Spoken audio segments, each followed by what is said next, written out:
ചോദിക്കുകയാണ്, ഈ 22 ലാഖിന് മുകളിലുള്ള ഈ വോട്ടേഴ്സിൻ്റെ കാര്യത്തിൽ എന്ത് ക്രിയേറ്റീവായിട്ടുള്ള നടപടിയാണ് നമുക്ക് ഉദ്ദേശിക്കുന്നത്? 98% ഡിജിറ്റൈസ് ചെയ്യും.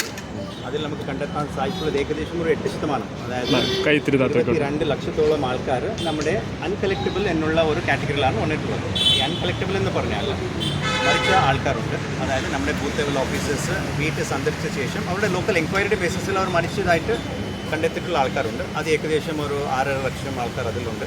പിന്നെ ഡ്യൂപ്ലിക്കേറ്റ്സ് ഉണ്ട്, ഒരു 1.5 ലക്ഷം ഡ്യൂപ്ലിക്കേറ്റായി വന്നിട്ടുള്ള ആൾക്കാരുണ്ട്.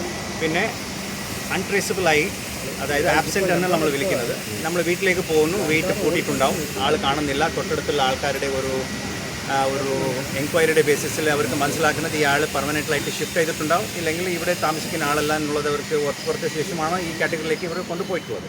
ഇപ്പോൾ നമ്മുടെ